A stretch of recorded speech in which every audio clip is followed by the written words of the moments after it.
uno de los graves temas de las discusiones que se han generado a partir de la aparición del coronavirus, sobre todo en México, pues es la utilización de las pruebas rápidas, las pruebas de detección que la misma Comisión Federal de Protección contra Riesgos Sanitarios en lo general o en lo particular más bien, y la Secretaría de Salud en lo general, pues han estado de alguna manera cuestionando los altos niveles de contagios que existen en México. Se deben en buena medida a que no se hizo una identificación a tiempo de casos.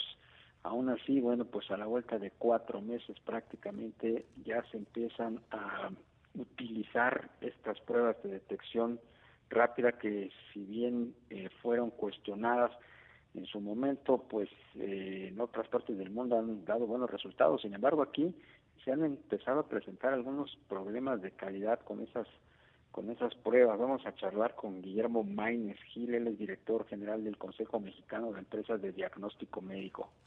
Guillermo, ¿cómo estás? Mucho gusto. Muy buenas tardes, Rogelio Darío. Muy buenas tardes a ustedes y al auditorio. Por favor, no sé si nos pudieras explicar y narrar qué es lo que está pasando con el tema de las pruebas de detección rápida. ¿En qué momento se permitieron y cómo se están distribuyendo? Y sobre todo, ¿qué tan eficaces son? Porque, bueno, eso llevó al principio la autoridad sanitaria a no permitirlas en México.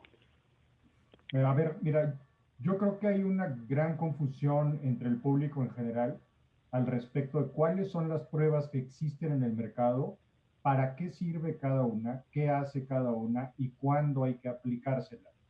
Lo primero que es muy importante entender es que la única prueba de diagnóstico, la única prueba que detecta la presencia del virus en el organismo es la prueba de biología molecular, es decir, la PCR por sus siglas en inglés, reacción en cadena de la polimerasa, que tiene que ser aplicada por un laboratorio y procesada por un laboratorio. Ahora, hay otros dos tipos de pruebas, llamadas pruebas serológicas. De estas, a su vez, se dividen en dos. Las pruebas serológicas de plataforma automatizada, que igualmente toma un laboratorio y procesa un laboratorio, que tienen una efectividad alta, y las llamadas pruebas serológicas rápidas. A ver, con estas últimas hay un pequeño problema. Cuando el resultado es positivo, la persona puede tener un buen grado de certeza de que ha padecido el virus y de que tiene un grado de inmunidad. ¿Por qué? Porque las pruebas serológicas no detectan el virus, sino los anticuerpos, es decir, la respuesta inmune del organismo a el virus. Cuando la respuesta es positiva, no hay mucho problema. Sin embargo, eso no quiere decir que la persona tenga una inmunidad permanente. No se sabe cuánto tiempo dura la inmunidad y por lo tanto hay que seguir observando las medidas de precaución mínimas que se han ido recomendando, pero sí se puede tener un cierto grado de certidumbre.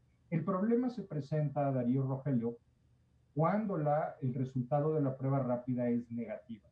En promedio, las pruebas rápidas tienen hasta 60% de error, es decir, falsos negativos. Y esto es gravísimo porque la gente piensa que no está infectada y es probable que sí lo esté asintomática y esté contagiando a otras personas. En estos casos, si hay la sospecha de que puede haber infección, hay que hacerse una prueba PCR.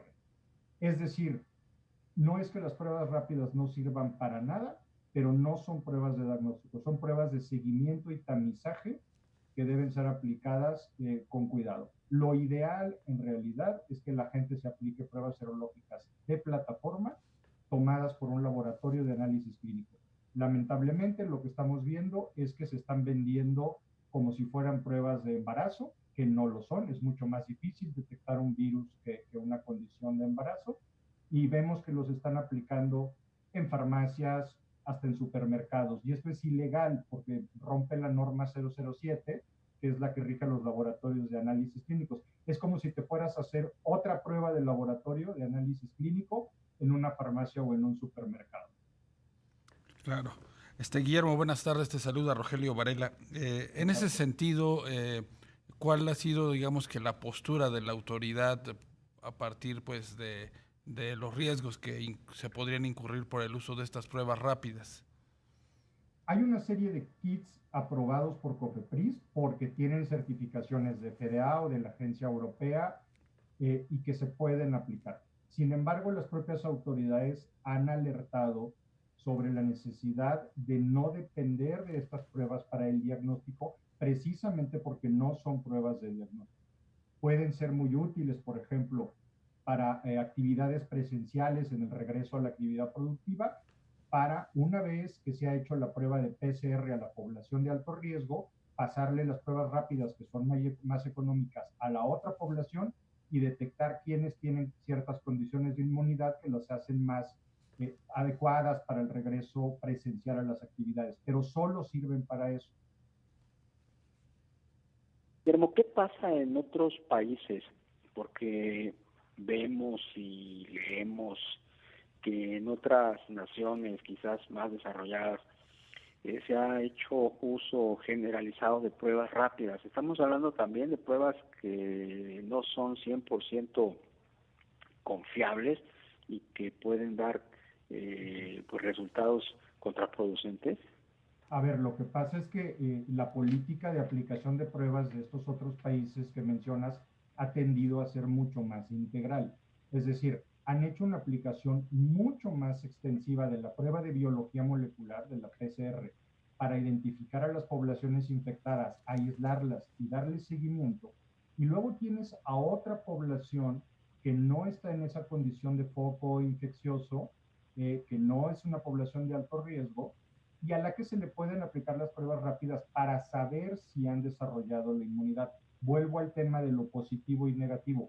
Cuando estas personas dan positivo, tú puedes tener un alto grado de certeza de que tienen anticuerpos e inmunidad. Pero cuando las pruebas dan negativo y hay razones para pensar que puede haber contagio, se tiene que hacer la PCR. La diferencia, en resumen, es que hay una mucho mayor disponibilidad de prueba PCR en estos países y entonces la prueba rápida cumple mejor con su función de complemento. Sí. Guillermo, una de las cuestiones que se ha visto en estos meses es que pues los costos de aplicar una PCR pues siguen siendo altos. Bueno, ni siquiera el gobierno las quiere ofrecer a muchos enfermos en los hospitales. ¿Habría espacio para que pudieran ser más baratas en nuestro país estas pruebas? Mira, son unas pruebas de un virus novedoso, son pruebas de reciente desarrollo y por su esencia son más caras que otras pruebas de análisis clínico que llevan muchísimos años en el mercado.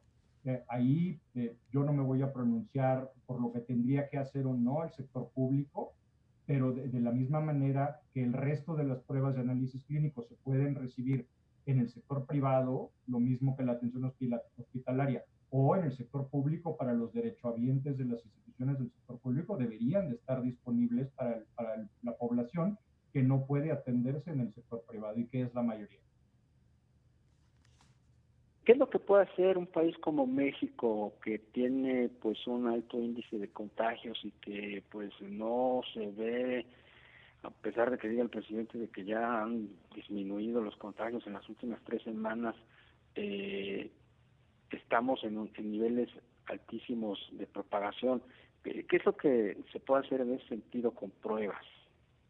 Mira, el sector de diagnóstico médico que represento ha insistido desde el comienzo de la pandemia en nuestro país que la aplicación masiva de pruebas de biología molecular era y es una buena manera de tamizar a la población con una herramienta de alta precisión científica para tener un conocimiento mucho más amplio y profundo de dónde están los contagios. El gobierno, por razones de divergencia de opinión, decidió seguir otro modelo de screening, pero el sector privado ha estado desde un principio ofreciendo la prueba de PCR en el entendido, claro está, pues de que tiene un costo para la población y no puede ser gratuito. Bien, pues Exactamente. te queremos agradecer el tiempo por esta entrevista. Guillermo Maynes Gil, director general del Consejo Mexicano de Empresas de Diagnóstico Médico. Muchas gracias a ustedes. Buenas tardes al auditorio. Buenas tardes.